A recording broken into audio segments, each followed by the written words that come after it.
Hello, hello, hello. You play games, I make games. I'm Emma here, and today we're reading classics because I love those. This is part 3 of reading Miss Marjoribanks, which is an absolutely lovely classic by Margaret Oliphant. Yes, written some odd, maybe 200 years ago. Very good book. Today we're on chapter 9, which we'll start in just about a second and continue where we left off.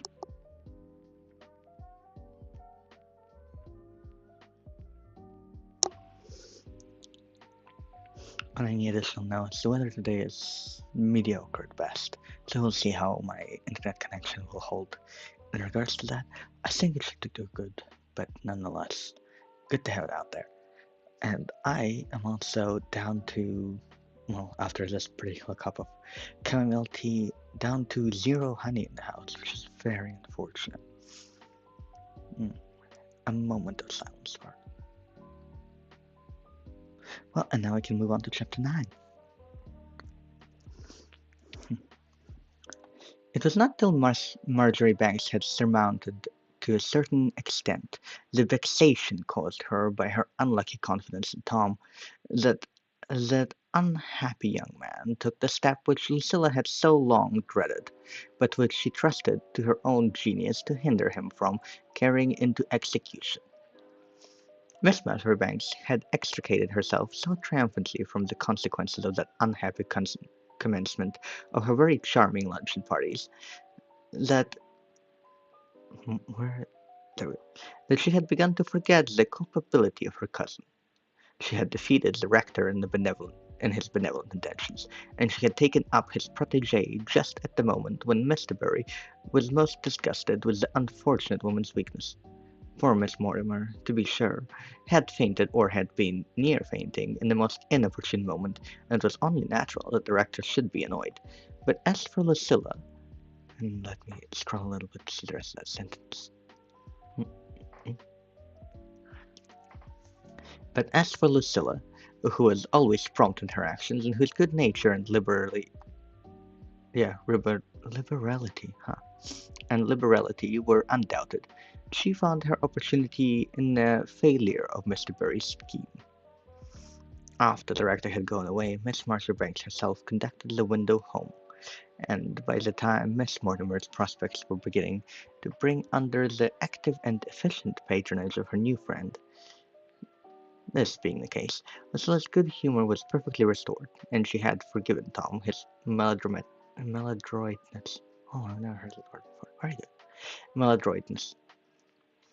He cannot help it, she said privately to Miss Chilly. I suppose some people are born to do ridiculous things. And it was indeed as if he had intended to give a practical illustration of the truth of this conclusion that Tom chose the particular moment he did for driving Miss Marjoribanks to the extremity of her patience. The upholsterers were in the house, and indeed had just finished putting up the pictures on a new paper in the drawing room, which was green, as Lucilla had determined it should be, of the most delicate tint, and looked, as she flattered herself, exactly like silk hangings. Mr. Holden himself waited with a certain complacence for Miss Marjoribanks' opinion on the effect. Mr. Holden is the upholsterer, as we learned previously. Tom is her unfortunate cousin, and Miss Marjoribanks is also known as Lucilla. Just a swift reminder to that may have forgotten along the way. He had no doubt in the subject himself, but he was naturally impressed, as most people were, with the confidence in Lucilla's judgment which so much facilitates the operations of those persons who are born to greatness. It was precisely at this moment that his evil genius persuaded Tom Marjoribanks to interrupt Thomas, who was carrying Mr. Holden's message to his young mistress, and shut the library door upon the external world. Lucilla had taken refuge in the library during the renovations of the drawing room, and she was aware that this was Tom's last day at the Claringford, and had no intention of being unkind to him. To tell the truth, she had at the bottom of her heart a certain regard and impulse of protection and patronage towards Tom. of which something might have come had the unlucky fellow known how to manage. But at the same time, Miss Marjoribanks was aware that things must be approaching a crisis upstairs, and was listening intently to the movements overhead, and wondering why she was not sent for. This was the moment of all others at which Tom thought fit to claim a hearing. And the state of Lucilla's feelings may be easily imagined when she saw him plant himself by her side with his face alternately red and white, and all the signs of desperate resolution in his countenance. For the first time in her life, a certain despair took possession of Miss Marjoribanks' mind. The sounds had suddenly ceased upstairs, as if the artists were making a pause to contemplate the effect of their completed work, which indeed was precisely the case, and at the same time nobody came to call her, important though the occasion was. She made a last effort to emancipate herself before it was too late. "Ring, please, Tom," she said. "I want to know if they have finished upstairs. I'm so sorry you're going away, but you know it is one of my principles never to neglect my duty.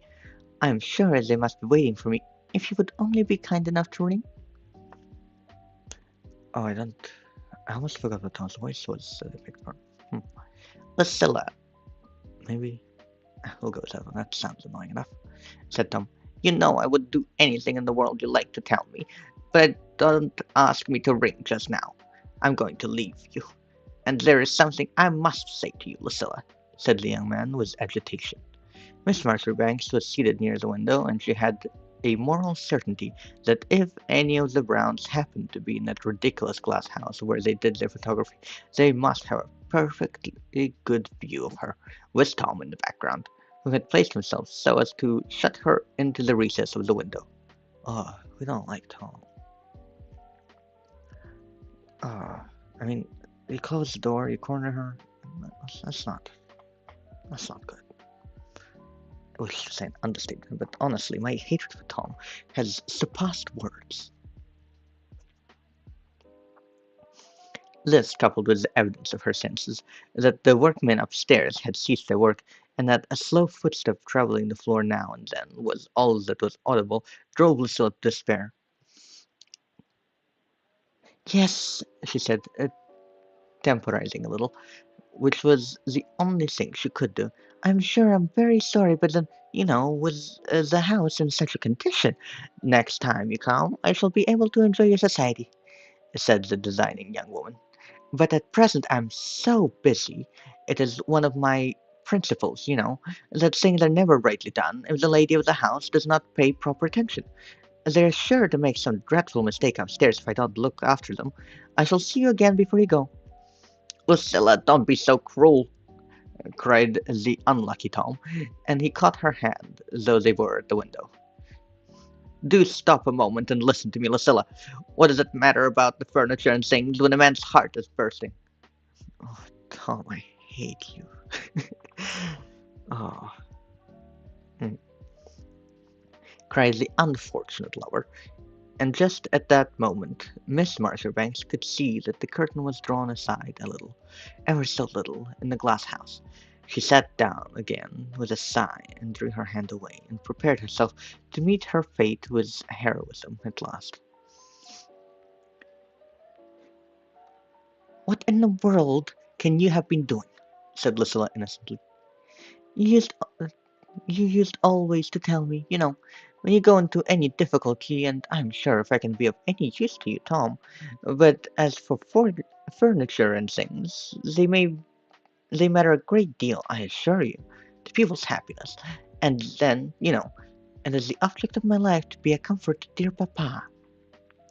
When she said this, Miss Marjoribanks settled herself again in the recess of the window, so that Miss Brown could command a full view if they chose, for Lucilla's courage was of the highest order, and nothing except, perhaps, a strategical necessity of profound importance would have moved her to retreat before an enemy. As for Tom, he was bewildered, to start with, by the solemn repetition of her great purpose. "I know how good you are, Lucilla," he said with humility. "But then my uncle, I don't think he's a man to appreciate—" "Oh, Lucilla, why? You should go and sacrifice to him the happiness of your life. Tom, said Miss Marjoribanks with some solemnity, I wish you would not talk to me of happiness. I have always been brought up to believe that duty was happiness, and everybody has known for a long time what was the object of my life. As for poor papa, it is the worse for him if he does not understand, but that does not make any difference to my duty, said the devoted daughter. She gave a little sigh as she spoke, with the sigh of great soul whose motives must always remain, to some extent, unappreciated. And the sigh of her resignation and beautiful perseverance overwhelmed her unlucky suitor, for, indeed, up to this moment Lucilla still entertained the hope of preventing Tom from, as she herself described it, saying the very words, which, to be sure, are awkward words to hear and to say. Lucilla, when you're so good to my uncle, you ought to have a little pity on me, said Tom, driven to the deepest despondency. How do you think I can bear it to see you getting everything done here as if you meant to stay all your life, when you know I love you? Said the unfortunate young man. When you know I have always been so fond of you, Lucilla, and always looked forward to the time. And now it is very hard to see you care so little for me. Tom, said Miss Marjoribanks with indignant surprise, how can you say I care little for you? You know I was always very fond of you. On the contrary, I'm sure I always stood on your friend at home, whatever happened, and never said a word when you broke that pretty little pearl ring I was so fond of, and tore the scarf that my aunt gave me. I wonder, for my part, how you can be so unkind as to say so. We have always been the very best friends in the world, said Lucilla with an air of injury. I always said at school I liked you the best of all my cousins, and I'm very fond of all my cousins. Miss Marjoribanks concluded after a little pause. It is so unkind to tell me that I don't care for you. Poor Tom groaned within himself as he listened. He did not know what to answer to Lucilla's aggravated yet frank confession. Naturally, it would have been much less displeasing to Tom to understand that she hated him and never desired to see him any more. But Miss Marjoribanks was far from entertaining any such unchristian sentiments. She even began to forget her anxiety about what was going on upstairs in a delightful sense of power and abundant resources with which she was mastering the present difficulty. She reflected in herself that though it was excessively annoying to be thus occupied at such a moment, still it was nearly as important to make an end of Tom as to see that the pictures were hung rightly, for, to be sure, it was always easy to return to the latter subject. Accordingly, she drew her chair a little nearer to the window and regarded Tom with a calm gaze of benevolent interest, which was in perfect accordance with the sentiments she had just expressed, a look in which a gentle approach was mingled. I have always been like a sister to you, said Lucilla. How can you be so unkind as to say I don't care? As for the unhappy Tom, he got up, as was natural, and took a little walk in front of the table, as a young man in trouble is apt to do. You know very well that is not what I meant, Lucilla, he said disconsolately. It is you who are unkind. I don't know why it is that ladies are so cruel. I'm not such a snob as to persecute anybody, but what is the good pretending not to know what I mean? Don't listen, cried Miss Marjoribanks, raising in her turn. I feel sure they must have finished. There is Mr. Holden going through the garden, and everybody knows that the hanging picture is just a thing of all others that requires a person of taste. If they have spoiled the room, it will be all your fault. Oh, for heaven's sake, never mind the room, said Tom. I never thought you would have trifled with a man, Lucilla. You know quite well what I mean. You know it isn't a new thing, said the lover, beginning to stammer and get confused. You know that is what I have been thinking of all along, as soon as I ever had anything to live in. I love you, Lucilla. You know I love you. How can you trifle with me so? It is you who are trifling, said Miss Marjoribanks, especially when you know I have really something of importance to do. You can come upstairs with me if you like. Of course, we all love each other. What is the good of being relations otherwise? Said Lucilla calmly. It is such a natural thing, you know. I suppose it is because you're going away that you are so affectionate today. It is very nice of you, I am sure, but Tom, I feel quite certain you have not packed your things, Miss Marjoribanks added in an admonitory tone, from the word to admonish someone. Come along with me upstairs. And by this time, Lucilla's curiosity was beginning again to get the upper hand. If she only could have escaped, it would have been impossible for her cousin to have renewed the conversation, and luckily he was to leave Claringford the same evening. But then a man is always an inconsequent creature and not to be calculated on. This time, instead of obeying as usual, Tom, having, as Miss Marjoribanks afterwards described, but only in the strictest confidence, worked himself up to it, set himself directly in her way, and seized upon both her hands. "Lucilla!" he cried the unlucky fellow. "Is it possible that you really have misunderstood me all this time? Do you mean to say that you don't know? Oh, Lucilla, listen, just 5 minutes. It isn't because I'm your cousin. I wish to heaven I was not your cousin, but someone had never seen before. I mean, I want you to consent to marry me, Lucilla. That is what I mean. I'm called to the bar, and I can work for you and make a reputation, Lucilla. Listen to what I have to say." Miss Marjoribanks left her hands in his with a calmness which froze poor Tom's heart in his breast. She did not even take the trouble to draw them away. "Have you gone out of your senses, Tom?" she asked in her sensible way, and she lifted her eyes to the face of the poor young fellow, who was in love, with an inquiring look, as if she felt a little anxious about him.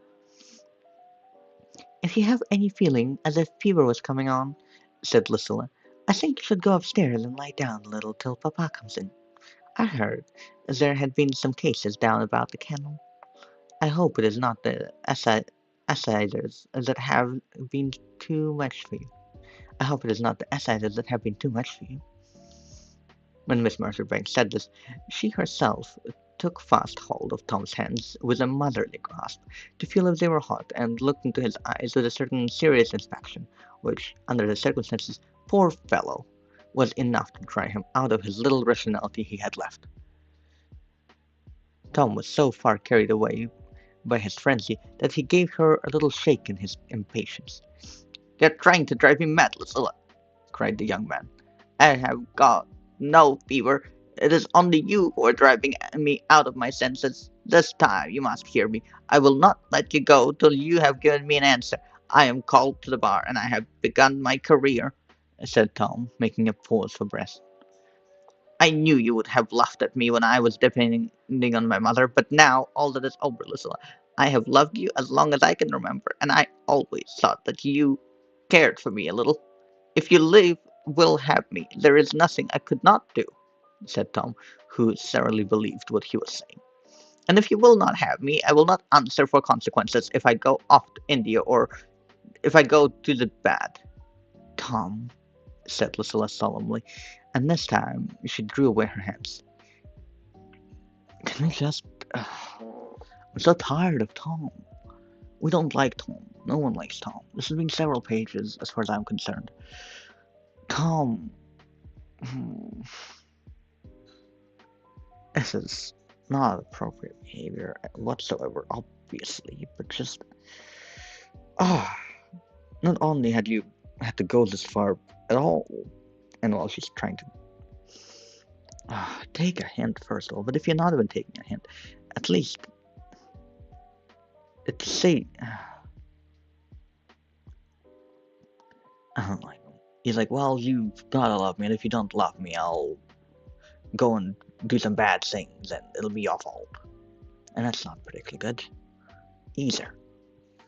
But like in general, Tom is. I suppose there's worse comebacks upon this earth, but like, ugh, no one likes Tom. Good heavens.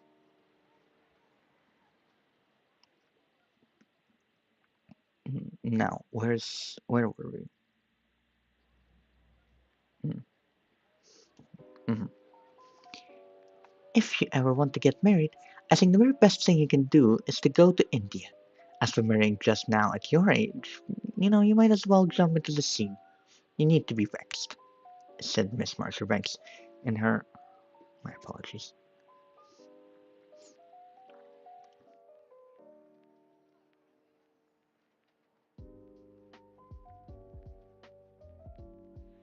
There we go. Ah, everything's but lost. There, much better. Improvements. Now, back to it. Mm, said Miss Marjoribanks in a motherly way. I would not speak so if I was not your best friend. As for marrying me, that's ridiculous. I have not the least intention of marrying anybody. If I had bought it, if I had thought of that, I need never have come home at all. As for young going, as for your going to the band, I'm not afraid of that. If I were to let you carry on with such a ridiculous idea, I should never forgive myself. It would be just as sensible to go into a lunatic asylum at once. And it's very lucky for you that you said this to me, said Lucilla went on, and not to one of the girls that think it is a great fun to be married. And if I were you, Tom, I would go and pack my things. You're always too late. And don't jump in your apartment too and make such a dreadful noise if it wasn't shut. But ring the bell for Thomas. We're to dine at 5:30 today to give you time for the train.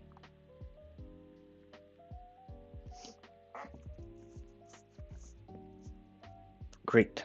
Wonderful way to deal with that, as we all should. Great. Ursula is just always a good character, you know? It's really enjoyable to read the novel, because they don't get very much secondhand embarrassment from her, and that's very good.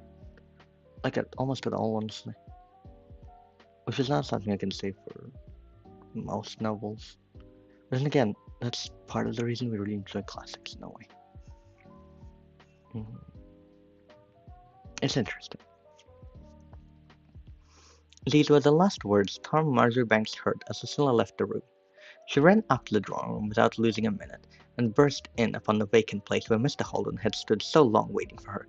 To be sure, Miss Marjoribanks' forebodings were so far fulfilled that Saint Cecilia, which she meant to have over the piano, was hung quite in the other corner of the room, by reason of being just the same size as another picture at the opposite angle, which the workmen, sternly symmetrical, thought it necessary to match. But, after all, that was a trifling defect. She stood in the middle of the room and surveyed the walls, and, well pleased, with a heart which kept beating very steadily in her bosom. On the whole, perhaps, she was not sorry to have had it out with Tom.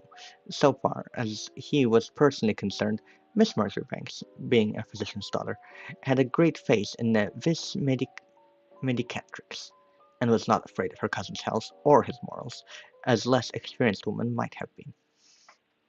If she was angry with anybody, sorry, it was with herself.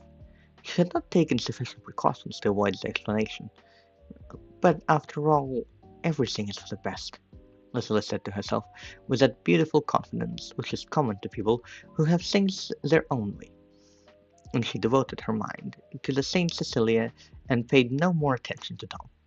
It was not till more than an hour after that a succession of dreadful thumps was not only heard, but felt throughout the house. It was Tom, but he was not doing any harm to himself. He was only jumping on his apartment too, notwithstanding that Lucilla had warned him against such a proceeding. And in this state of mind, the jumps were naturally more frantic than usual. When Lucilla heard it, she rang the bell and told Thomas to go and help Mr. Tom with his packing, from which it will be seen that Miss Marjoribanks bore no grudge against her cousin, but was disposed to send him forth in a friendship and peace. The professionalism is truly to be loved here. Chapter 10. It was nearly 6 weeks after this before all Miss Marjoribanks' arrangements were completed, and she was able with satisfaction to herself to begin her campaign. It was just before Christmas, and at the time above all others when society has need for a ruling spirit. For example, Miss Shelley expected the Colonel's niece, Mary Shelley, who had been married about 6 months before and who was not fond of her husband's friends, and at the same time had no home of her own to go to, being an orphan. The colonel had invited the young couple by way of doing a kind thing, but he grumbled a little at the necessity, and had never liked the fellow, he said, and then, what were two old people to do to amuse them? Then Miss Centum had her two eldest boys home from school, and was driven out of her senses by the noise and racket, as she confided to her visitors. Oh, I don't remember what voice I gave Miss Centum. That's Miss Centum is not the Christian, was she? Oh, I do not recall. I don't think so. Hmm. Maybe I'll give her a high-pitched one, like the Christian lady from Last Part. It is all very well to make up pretty pictures about Christmas, said the exasperated mother. But I going. Oh, I lost it. But I should like to know how one can enjoy anything with such a commotion going on. I get up every morning with a headache, I assure you, and then Mr. Centum expects me to be cheerful when he comes in to dinner. Men are so unreasonable. I should like to know what they would do if they had what we have to go through, to look after all the servants, and they are always out of their senses at Christmas, and to see that the children don't have too much padding, and to support all the noise. The holidays are the hardest work a poor woman can have, she concluded with a sigh. When it is taken into consideration that this particular Christmas was a wet Christmas, without any frost or possibility of amusement out of doors, English matrons in general will not refuse their sympathy to Miss Centum. Miss Woodburn, perhaps, was equally to be pitied in a different way. She had to receive several members of her husband's family who were, like Miss Marjoribanks, without any sense of humour, and who started and did not in the least understand her when she took off any of her neighbours. Not to say that some of them were low church and thought their practice sinful. Under these circumstances, it will be readily believed that the commencement of Lucilla's operations was looked upon with great interest in Claringford. It was so opportune that society forgot its usual instincts of criticism, and forgave Miss Marjoribanks for being more enlightened and enterprising than her neighbours. And then most people were very anxious to see the drawing room now it had been restored. Fair.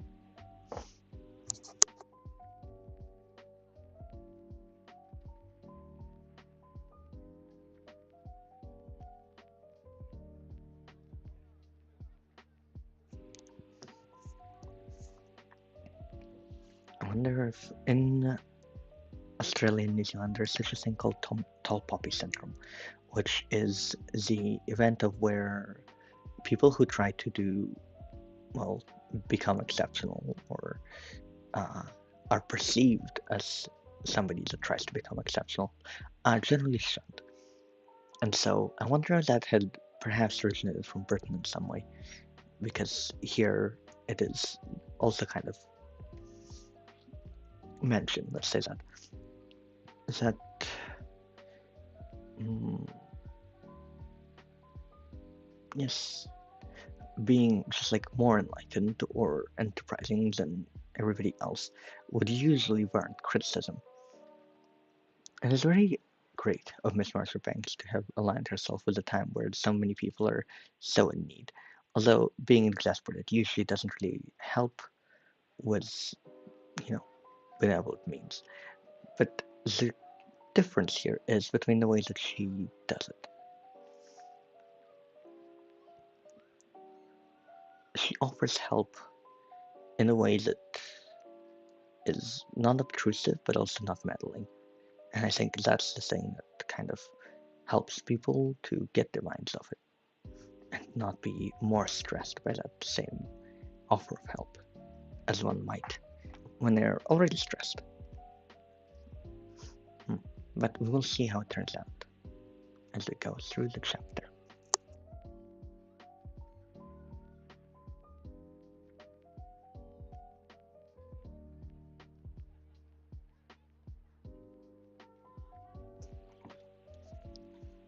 This was a privilege, however, not accorded to the crowd. Miss Shelley had sneaked under a wall of secrecy, and Mr. Cavendish owned to having made a run upstairs one evening after one of Dr. Marjoribanks' little dinners, when the other convives were in the library. When Lucilla had erected her temporary throne, where, oh, my bad, where Lucilla had erected her temporary throne. But this clandestine inspection met with the failure it deserved, for there was no light in the room except the moonlight, which made sturdy white blotches on the carpet where the windows were, burying everything else in profoundest darkness. And the spy knocked his foot against something which reduced him to sudden and well-merited agony. As for Miss Shelley, she was discretion itself, and would say nothing even to her niece. Hmm. I mean, to work her footstool in the water lilies, my dear. To work her footstool in water lilies, my dear, like the one I did for you when you were married, the old lady said. There it is. And that was the only light she would throw on the object, on the subject. And it was the. Let me repeat this. To work her footstool in water lilies, my dear, like the one I did for you when you were married, the old lady said, and it was the only light that she would throw on the subject. My opinion is that it must be in crimson, Miss Woodburn said. Oh, sorry. I really had a slow voice. My opinion is that it must be in crimson, Miss Woodburn said when she heard this, for I know your aunt's water lilies. When I see them growing, I always think of you. It would be quite like Lucilla Marjoribanks to have it in crimson, for it is a cheerful color, and quite different from the old furniture, and that would always be a comfort to her, dear papa. From this, it will be seen that the curiosity of Claringford was excited to a lively extent. Many people even went so far as to give the Browns a sitting in their glass house.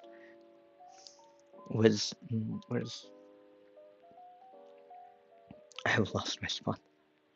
There it is. Now let me scroll up a bit. Uh-huh. Many people even went as far as to give the Browns a sitting in their glass house, with the hope of having a peep at the color of the hangings at least.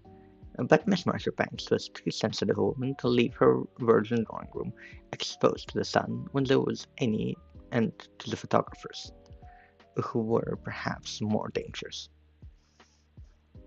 I think it is blue for my part, said Miss Brown, who had got into the habit of rising early in hopes of finding the doctor's household off its guard. Estelle is always a great one for blue. She thinks it is becoming to her complexion, which indeed, as the readers of this history are aware, was a matter of fact, as far as Miss Marjoribanks. She did her best to keep up with this agreeable mystery. For my part, I am fond of the neutral tints, she herself said when she was questioned on the subject. Anybody who knows me can easily guess my taste. I should have been born a Quaker, you know. I do so like the drabs and greys and all those soft colors.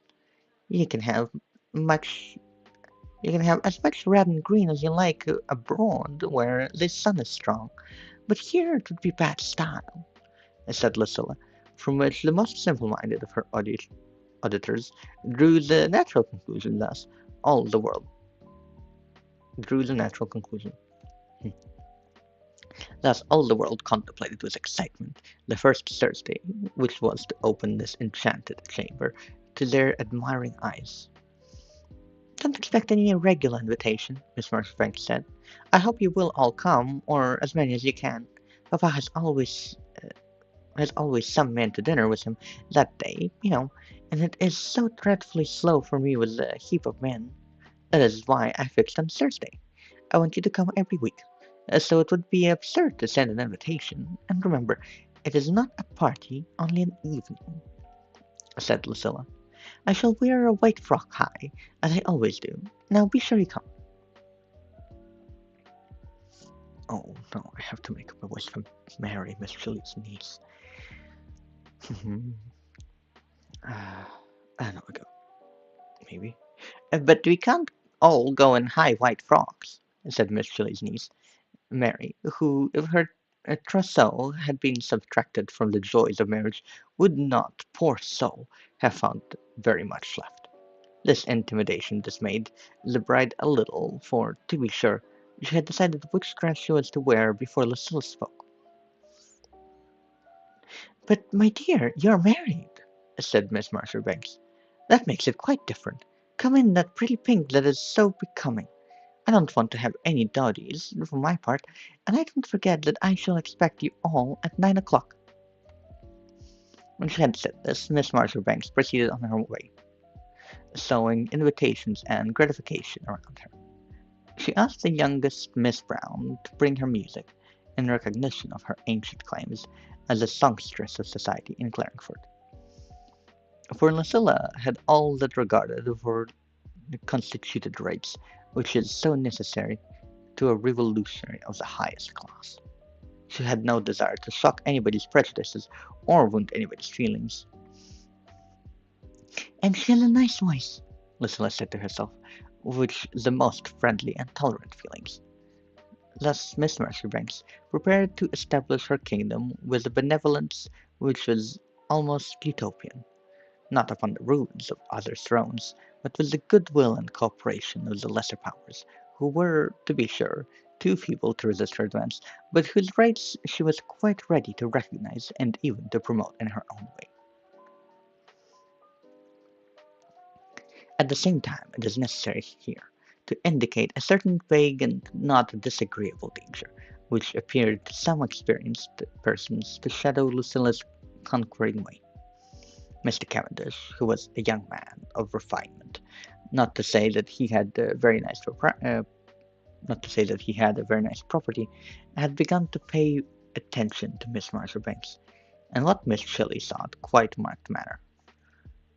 To be sure, he could not pretend to the honor of taking her into sorry. To be sure, he could not pretend to the honor of taking her into dinner, which was not his place, being a young man, but he did what was next best, and maneuvered to get the place on her left hand, which, in a party composed chiefly of men, was not difficult to manage.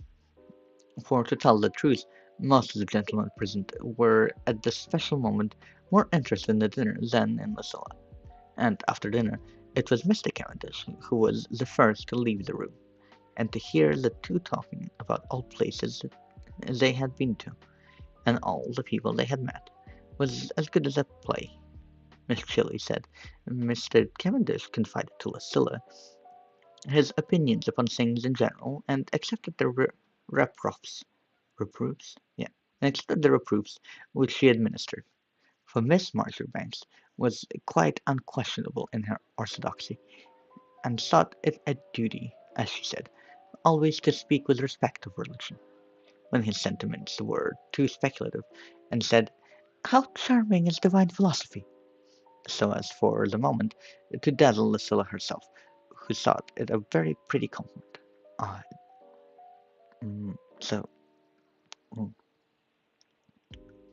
mm, when his sentiments were too speculative, and said, "How charming is divine philosophy!" so as for the moment to dazzle Lucilla herself, who thought it a very pretty compliment. He came to her assistance when she made tea, and generally fulfilled all the duties which are expected of a man who is paying attention to a young lady. Old Miss Shelley watched the nascent regard with her kind old grandmotherly eyes. She calculated over in her own mind the details of his possessions, so far as the public was aware of them, and found them on the whole satisfactory. He had a nice property, and then he was a very nice, indeed, an unexceptionable young man. And to add to this, it had been agreed between Colonel Chilly and Miss Centum, and several other of the leading people in Clarengford, that he was the most likely man to represent the borough when old Mr. Chiltern, who was always threatening to retire, fulfilled his promise. Mr. Cavendish had a very handsome house, a little out of town, where a lady would be the next thing to a country lady. Indeed, quite a country lady if her husband was the member of Clarengford. Mm, See, all these thoughts passed through Miss Shelley's mind, and, as was natural, in the precious moments after dinner, were suggested in occasional words of meaning to the understanding ear of Miss Marjoribanks. My dear Lucilla, it is just a position that would suit you, with your talents, uh, yeah, the old lady said, and Lucilla did not say no. To be sure, she had not at the present moment the least inclination to get married, as she truly said, it would indeed, to tell the truth, disturb her plans considerably. But still, if mhm, if such was the intention of Providence, and if it was to the member of Claringford, Lucilla felt it was still credible that everything might be for the best.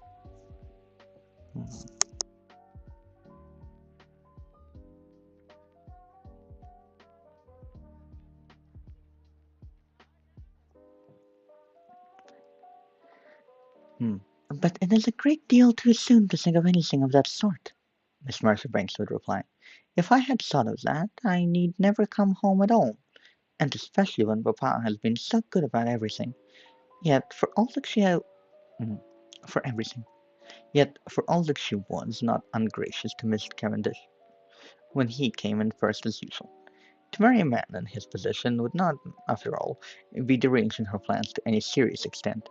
Indeed, it would, if his hopes were realized, constitute Lucilla a kind of queen in Claringford, and she could not but feel that, under these circumstances, it might be a kind of duty to reconsider her resolution. And thus the time passed, while the drawing room was undergoing renovation. Mr. Cavendish had been much tantalized, she said, by the absence of the piano, which prevented them from having any music, and Lucilla had even been tempted into a few snatches of song, which, to tell the truth, some of the gentlemen present, especially the doctor himself and Colonel Chili, being old-fashioned, preferred without the accompaniment. And thus it was under the most brilliant auspices, and with the full confidence of all her future constituency, that Miss Marjoribanks superintended the arrangement of the drawing room on that moment of Thursday, which was to be the real beginning of her great work in Claringford. Great. My dear, you must leave yourself entirely in my hands, Lucilla said to Barbara Lake on the morning of that eventful day. And as you know, Barbara Lake is the singer that lives here in Claringford. Well, she sings well. She's part of a musical family from previous part. Hmm. Don't get impatient. I dare say you don't know many people, and it may be a little slow for you at first, but everybody has to put up with that, for a beginning. And by the by, what are you going to wear? I forgot what Barbara sounded like. I have not thought about it, said Barbara, who had painful pride of poverty aggravated by such a sense that the comforts of the other people were an injury to her. Poor soul! She had been thinking of little else for at least a week past, and then she had not very much choice in her wardrobe. But her disposition was one which rejected sympathy, and she thought it would look best to pretend to be indifferent. At the same time, she said this with a dull color on her cheeks, the color of irritation, and she could not help asking herself why Lucilla, who was not so handsome as she was, had the power to array herself in gorgeous apparel, while she, Barbara, had nothing but a white frock. There are differences, even in white frocks, though the masculine mind may be unaware of them. Barbara's muslin, or is it muslin had been washed 6 times, and had a very different air from the vestal robes of her patroness. To be sure, Lucilla was not taken in the least, by her companion's look of indifference, and would even have been delighted to bestow a pretty dress upon Barbara, if that had been a possible thing to do. There will be no dress, said Miss Marjoribanks with solemnity. I have insisted upon that. You know, it is not a party, it is only an evening. A white frock, high, that is all I mean to wear. And mind you don't lose patience. I shall keep my eye on you, and after the first, I feel sure you will enjoy yourself. Goodbye for the present. When she had uttered these encouraging words, Miss Marjoribanks went away to pursue her preparations, and Barbara proceeded to get out of her dress and examine it. It was as important to her as all the complicated paraphernalia of the evening's arrangements were to Lucilla. It is true that there were greater interests involved in the case of the leader, but then Barbara was a soldier of the fortune who had to open an oyster with her sword, and she was feeling the point of it metaphorically while she pulled out the breadths of her white dress and tried to think that they would not look limp at night. And with her sentiment lost in breadths, as compared with Lucilla's, they gained in intensity, for anything she could tell. Her life might change color by means of this Thursday evening, and such, indeed, was her hope. Barbara prepared for her first appearance in Grunge Lane, with a mind wound up to any degree of daring. It did not occur to her that she required to keep faith with Miss Marjoribanks in anything except to do it, as regarded other matters. Barbara was quite unscrupulous, for at the bottom she could not but feel that any one who was kind to her was taking an unwarrantable liberty. What right had Lucilla Marjoribanks to be kind to her? As if she was not as good as Lucilla any day, and though it might be worth her while to take advantage of it for the moment, it was still an insult, in its way, to be avenged if an opportunity ever should arise. Oh, I love the dynamic of these two, I really do. It's so good. I wouldn't. At no point are they enemies, not really. But at the same time, mm, I don't think I can explain it better than the book, honestly. Perhaps I shall try, though.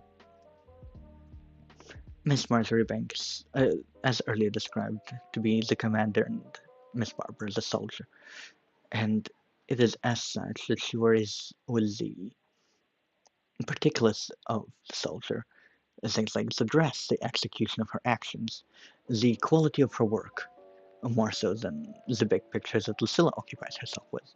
To Lucilla, the dresses themselves are less significant. Sure, they're important to be perfect, but they're not nearly as significant as the overall dynamic of the entire crew, and so she considers herself as a very different playing field than her soldier over here. But they're still both important, and their relationship is also important. Her bringing Barbara out into Grand Lane, which is the upper middle class of society there. It is the part of the world where society, as the word, is possible within Britain, as opposed to where Miss Barbara comes from, which is a thoroughly middle class uh, kind of household. She and her siblings and her father are all a family of workmen in the right. Yes, they work in the arts, but it does mean that they rely upon the patronage of others, such as Miss Marjoribanks.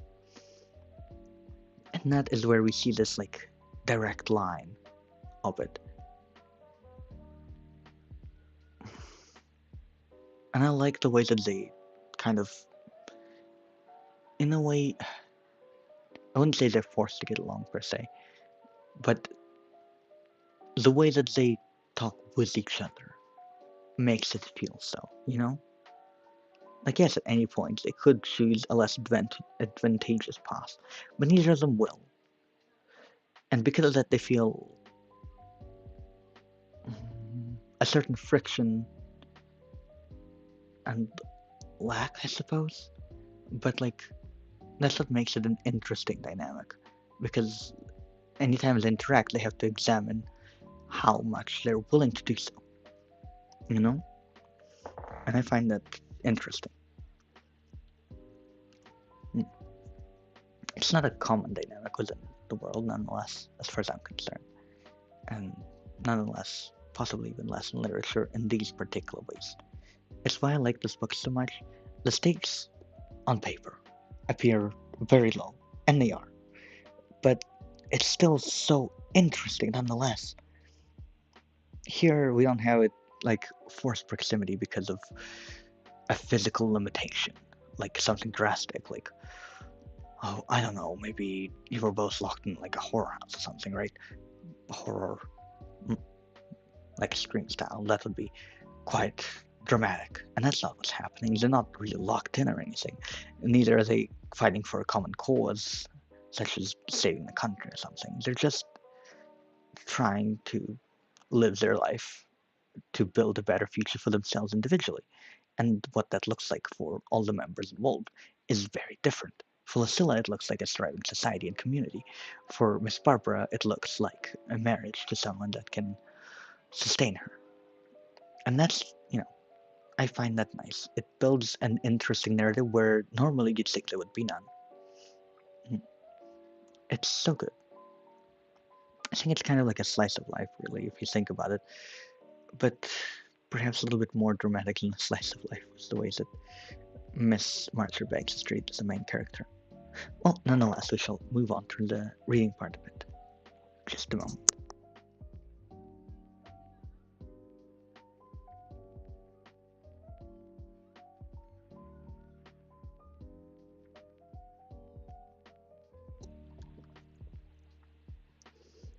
The evening came as evenings do come, quite indifferently whether people are glad or sorry.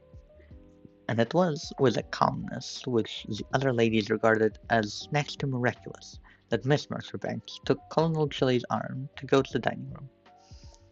We say other ladies, for on this great occasion Miss Centum and Miss Woodburn were both among the dinner guests.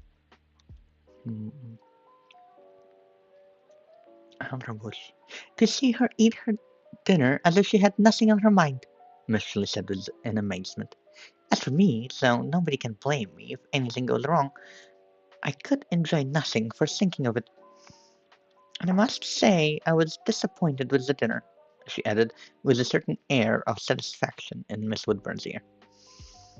It was when they were going upstairs and Lucilla was behind with Miss Shelley.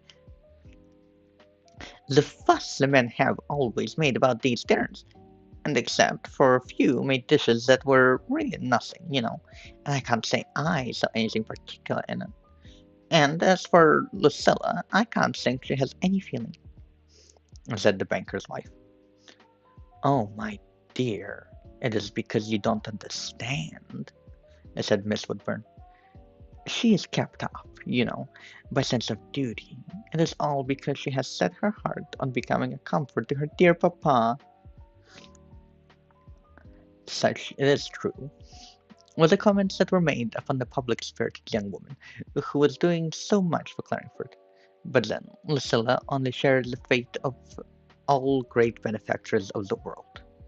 An hour later, the glories of the furniture were veiled and hidden by the robes of a radiant flood of society, embracing all that was most fair and all that was most distinguished in Claringford. Earlier about the comment of she's only facing what all the most distinguished benefactors in the world did, which is to say, there's backhanded comments so far. We're not quite sure what they're born from, but they're described as natural in this position of becoming an influential figure in the benefactory. It's a kind of backhanded attitude towards these sorts of things. It's funny because I notice this the most in English actually, because I do involve myself in spaces between a lot of different languages, obviously, because I speak a few. Um, and they look very different depending on which language you're in. In English spaces, there is, I don't know, I want to say, a lot of focus on righteousness in a way that I don't see in a lot of other spaces, specifically like righteousness. But partially, I think it is performative, so honestly, you know what I mean? In Russian speaking fandoms, it is the complete opposite, honestly, where it is engagement is driven by agreeing with the worst parts of yourself in a way, versus in English spaces, engagement is driven by kind of disproving good things, I suppose, or similarly being like, well, did you know that actually this is bad, and I would actually never do that, or something similar to that, where in Russian is the direct opposite, and that was something I found interesting, if not a bit strange. Um, and I'm talking about a couple of the other languages I speak. They're one of them is more focused with propriety, and what tends to drive engagement is, I don't know how to explain it properly on it, honestly. As, mm, I don't know. It actually gave me a couple of ideas I might try to use later. And then hearing is a bit hard to tell, because there's a few things in there. Still, I find it quite interesting, because on one hand, yes, on the other hand, I'm not sure that's just a very British thing to say. You know how, like, language influences the ways that we communicate with each other because it makes culture, I suppose, which is not the best thought to have unless you've grown really accustomed to it, which took me personally some time. And so I wonder if this is in fact one of the truths of the world, that popular manufacturers will always be doubted or otherwise shit talked about, or if it is in fact simply the truth of the world based in English language.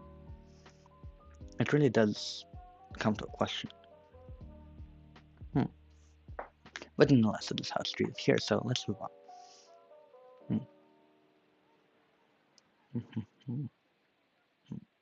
An hour later, the glories of the furniture were veiled and hidden. We've read past this part. No doubt there was a word of heterogeneous elements, but then, if there had not been difficulties, where would they have been? Ah, no doubt there was a word of heterogeneous elements, but then, if there had been not been difficulties, where would have been the use of Miss Marjoribanks' genius? My apologies, trying to read it like 3 times. It's a sentence with 0 comments for that part, so I was really a bit confused about where to stop. But then, if there had not been difficulties, where would have been the use of Miss Marjoribanks' genius? Mr. Bury and his sister, who had been unconsciously mollified by the admirable dinner provided for them downstairs, found some stray lambs in the assembly who were in need of them, and thus had the double satisfaction of becoming pleasured with duty. And though there were several people in the room whose lives were a burden to them in consequence of Miss Woodburn's remarkable gift, even they found it impossible not to be amused by an occasional representation of an absent individual, or by the dashing sketch of Lucilla, which she gave at intervals in her corner, amid the smothered laughter of the audience, who were half ashamed of themselves. She's never ill-tempered, you know, the persons who felt themselves threatened in their turn said to each other with a certain piteous resignation, and oddly enough, it was in general the most insignificant people who were afraid of Miss Woodburn. It is needless to say that such a dread never entered the serene intelligence of Miss Marjoribanks, who believed in herself and was a reasonable and steady face.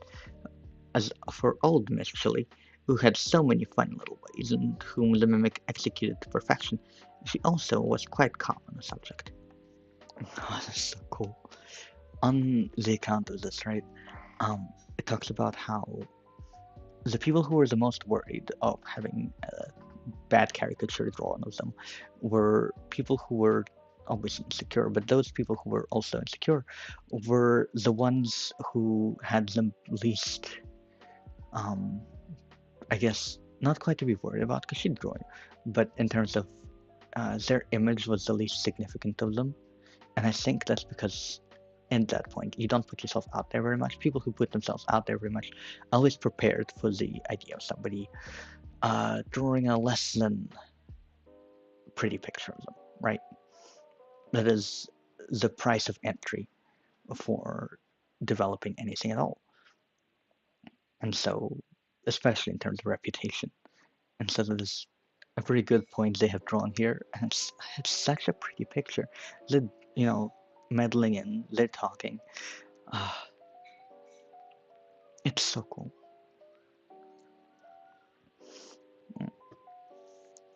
There's nothing to take off in me, the old lady would say. Oh, actually, there's nothing to take off in me, the old lady would say. I always was a simple body, and then I'm old enough to be all your grandmothers, my dear.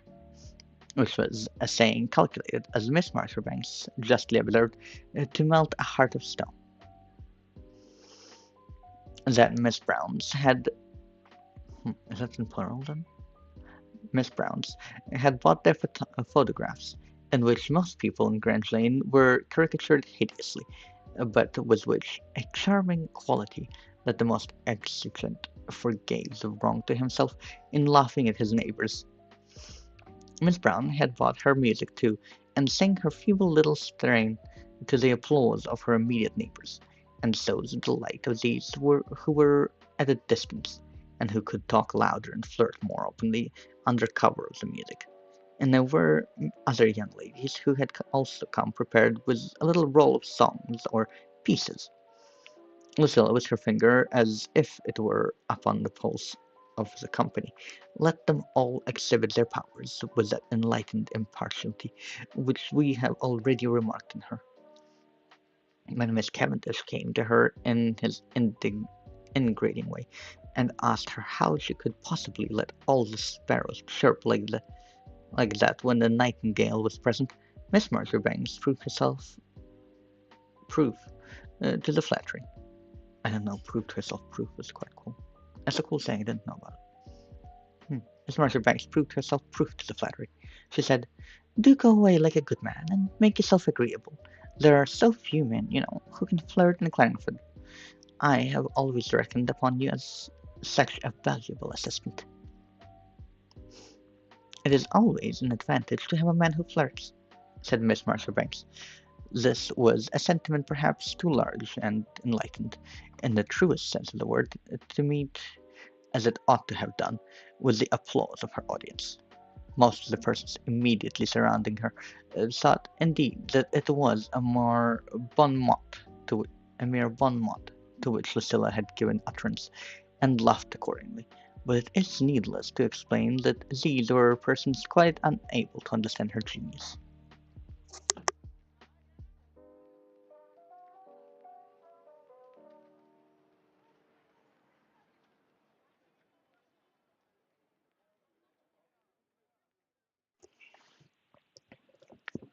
I mean, she's right, because it's true, and it is genius, and it would have made a very funny joke in the meantime. Because, like, on the surface level, you're like, well, who really needs just somebody flirting around? That seems absurd. That seems funny, if nothing else. You know, making a joke at the expense of somebody else's habits or perhaps lack of a love life. But in itself, it is the meaning behind it, sort of.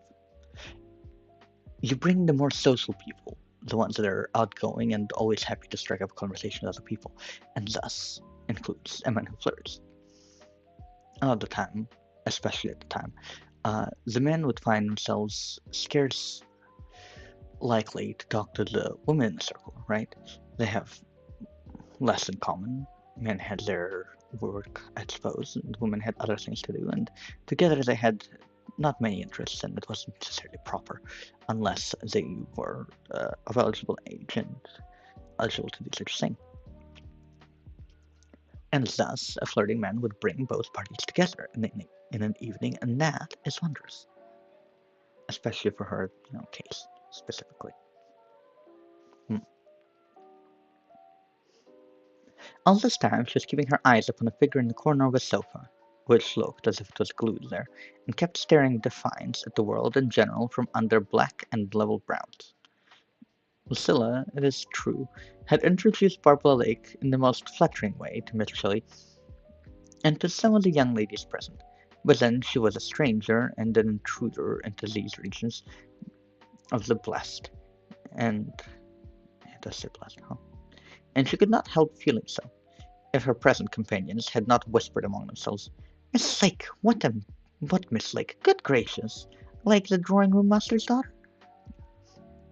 She herself would still have reminded herself of her humble paternity. Barbara sat as if she could not move from the corner, looking out upon everybody with scared eyes, which expressed nothing but defiance. and in her own mind making the reflections of bitter poverty upon the airy, pretty figures around her, in all the gradations of the costumes which Miss Marjoribanks had announced as standard of dress for the evening. Barbara's muslin, 6 times washed, was not more different from the spotless lightness of all the draperies around her than was her air of fright. At the same time of defiance, from the gay babble and pleased looks of the group which, by chance combination, she seemed to form part of. Hmm. She began to say to herself that she had much better go away, and that there never could be anything in common between these frivolous creatures and herself, a poor man's daughter. And she began to get dreadfully exasperated with Lucilla, who had beguiled her into this scene to make game of her, as poor Barbara said, though so far from making game of her, nobody took much notice after the first unsuccessful attempt at conversation of the unfortunate young woman. It was when she was in this unhappy humour that her eye fell upon Mr. Cavendish, who was in the act of making the appeal to Lucilla, which we have already recorded.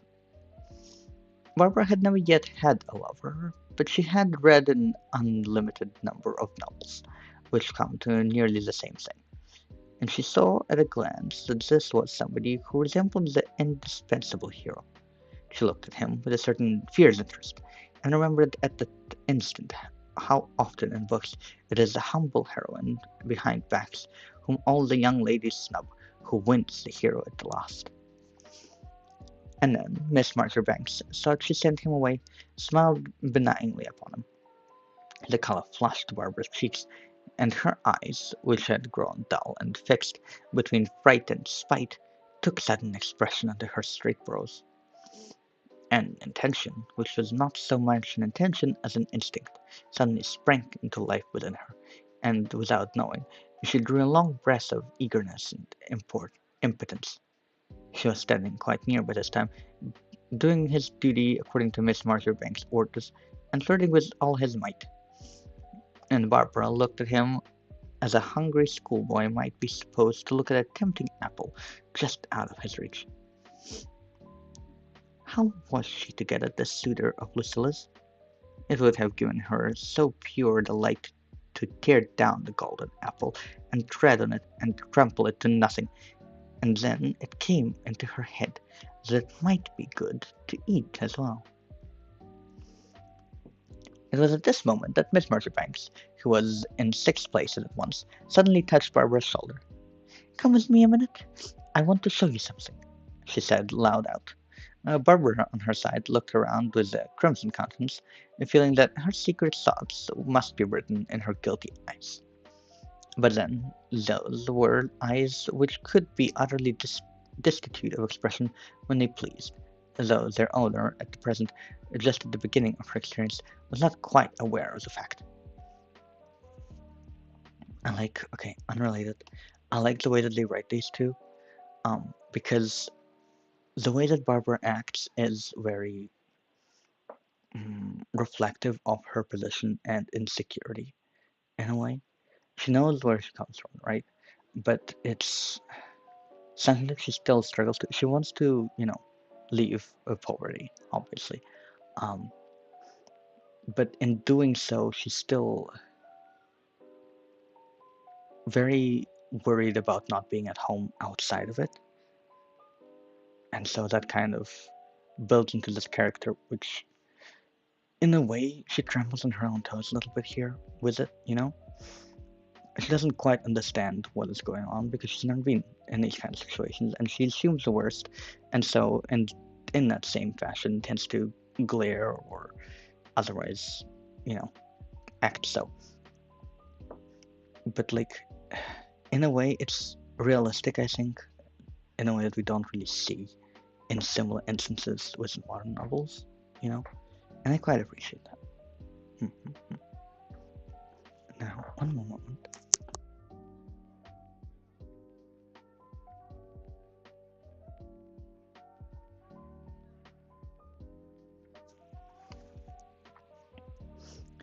She stumbled to her feet with awkward motion natural to that form of shyness which her temper and her temperament united to produce in her. She did all but put her foot through Miss Brown's delicate skirt, and she had neither the natural disposition nor acquired grace which can carry off one of those stifling offences against society. Nevertheless, as she stood beside Lucilla at the piano, the company in general owed a little thrill of curiosity. Who was she?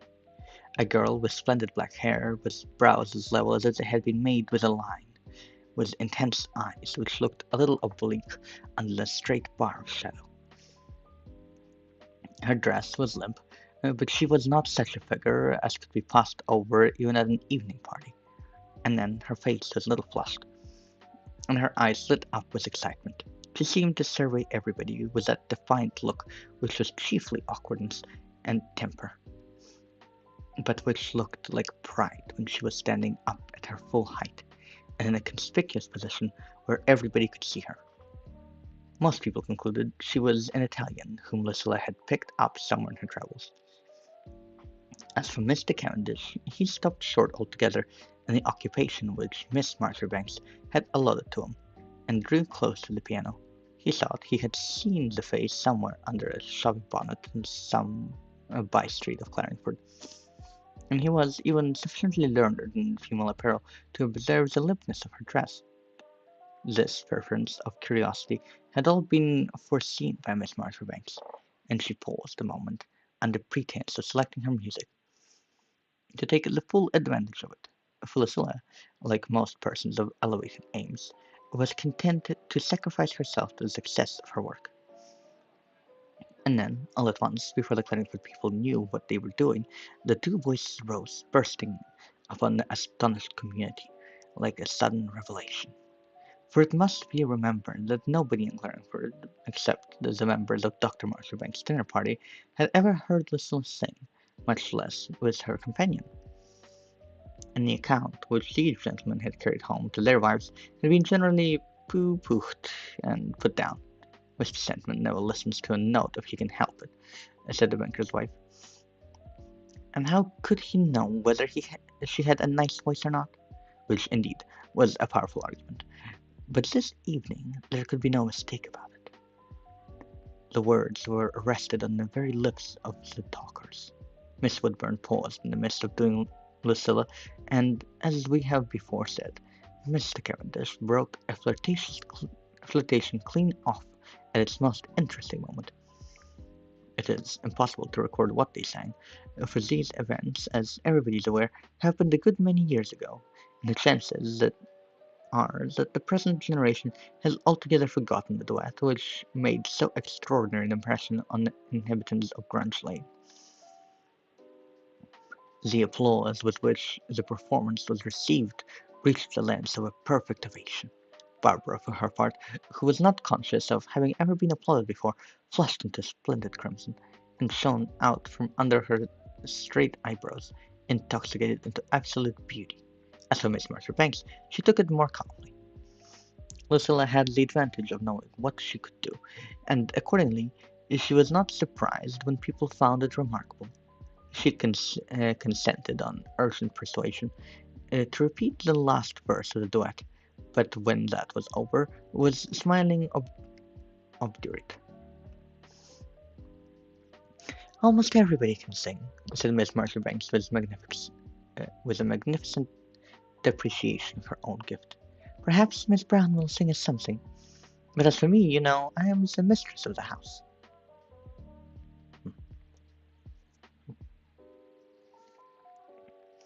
Lucilla went away as she spoke to attend to her guests, but she left Barbara still crimson and splendid, trampling over her limp dress and all her disadvantages by the piano. Fortunately for that evening, Barbara's pride and her shyness prevented her from yielding to the repeated demands addressed to her by the admiring audience. She said to Mr. Cavendish with disloyalty, which the gentleman thought piquant, that Miss Marjoribanks would not be pleased, and the future members of Clarendon thought he could not do better than obey the injunction of the mistress of the feast by a little flirtation with the gifted unknown. To be sure, Barbara was not gifted in talk, and she was still defiant and contradictory, but then her eyes were blazing with excitement under her leveled eyebrows, and she was as willing to be flirted with as if she had known a great deal better. And then Mr. Countess had a weakness for contralto. While this little byplay was going on, Lucilla was moving about the center of a perfect tumult of applause. No more complete success could be imagined than that of this first Thursday evening, which was remarkable in the records of Claremont. And yet, perhaps, Miss Marjoribanks, like other conquerors, was destined to build her victory upon sacrifice. She did not feel any alarm at the present moment, but even if she had, that would have made no difference to Lucilla's proceedings. She was not the woman to shrink from a sacrifice when it was for the promotion of the great object of her life. And that, as everybody knew who knew Miss Marjoribanks, was to be a comfort to her dear papa. And now we reach chapter 11.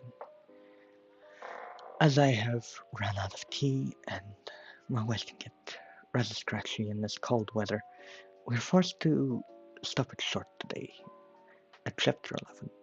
But it was nonetheless a very enjoyable experience to read, and I really loved it. And I hope you do, and I hope you will tune in again next Monday for proceedings of Miss Marjoribanks. Until then, I do art streams on my off days, and if you can pop in, that'll be great. Otherwise, I hope you have enjoyed this smaller reading installment, and overall, have a great day and hopefully a good night.